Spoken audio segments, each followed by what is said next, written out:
What is up out there, YouTube land? This is April over at the Resellers Learning Curve. Hope you guys are doing well. Today is, I think, December the 29th. We are finishing up 2016, end of the year.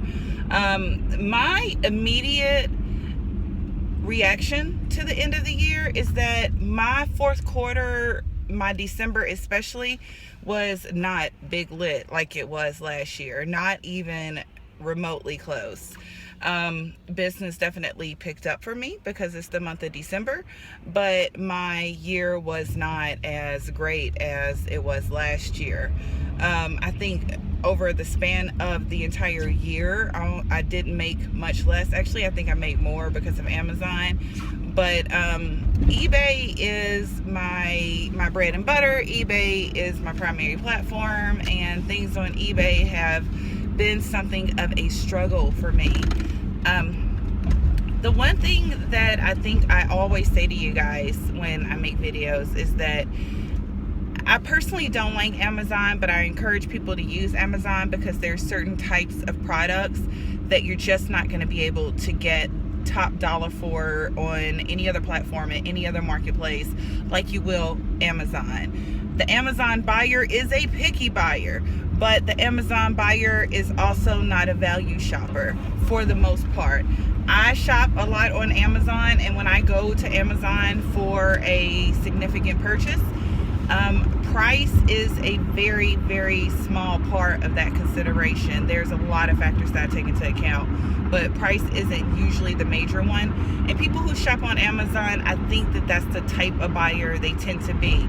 They're more interested with the customer service, with the free 2-day Prime shipping, those sorts of things, than they are with the actual price of the item. So, with that being said, as the year progressed, this year, I started to ease my foot off the brake in terms of Amazon as the year went on.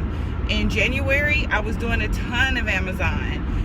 Mid-year, I would say June, July, I was still doing quite a bit of Amazon. I think May was when I had that major Dell printer purchase, and of course that went really well for me.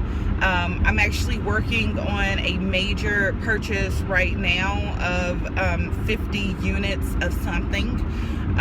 That would be the sort of thing that only works in my business if I can FBA the item. So I say all of that to say Amazon absolutely has its place. Amazon saved my butt.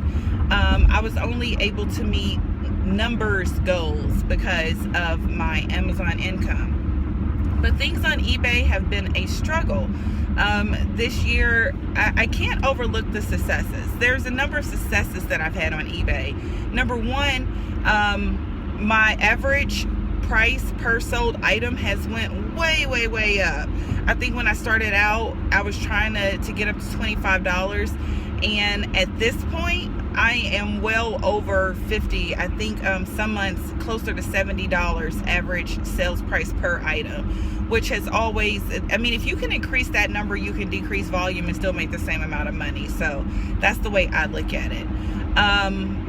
The other thing that went well for me on eBay is I had some of my largest sales ever. This year, I sold the Lego set for $600, paid $200 for that. I sold the Lily Ann coat for $375, free shipping. It cost me $50 to ship it, and I paid $25, so I really only made $300 on that coat. But for a $25 investment, that's pretty sweet, and it sold in about a week. I've had lots of solid Marshalls flips. I've sold suits for $200. You know, it's been a good year. It's been a good year. I feel like I've learned a lot of things, and I feel like it's time to grow my business, to ratchet things up a bit, and that's what I'm looking to do in 2017. One way that I'm going to do that is actually more retail arbitrage. I'm going to be doing less thrifting, more retail arbitrage, more flipping things on eBay and Amazon that I find at Marshalls, TJ Maxx, Burlington, Ross, wherever, you name it, just places where I can go and spend 2 hours and actually find a cart full of stuff that I can make money on. Because taking 2 trips to Goodwill every day, when some days that results in jack diddly, it's just not a good use of my time. So that's what I'm looking to do in 2017. I'm looking to increase my income. My margins are more than likely going to decrease quite a bit. My boyfriend and I, or my business partner and I, actually discussed this yesterday, because I think initially in 2017 we're going to just be barely scraping by, because we're going to be taking the money that we're making off our inventory and putting that into retail arbitrage purchases, and that just costs more money. So it's going to be an interesting year for us, and I'm looking forward to it. Like I said, 2016 was a great year. If you have anything specifically that you want to know, as far as any very specific questions you want to shoot to me, leave those in the comments. And I say leave them in the comments so that everyone can benefit, and I will get back to you. If I have not answered your question that you've left in the past week or two, I will be getting back to you. I've just been really, really busy, mostly with my full-time job, because my boss is out, so I have a lot of stuff that I'm doing that I normally wouldn't do. But I will get back to you. So on that note, I hope you guys have a wonderful day. I'll talk to you soon. Bye.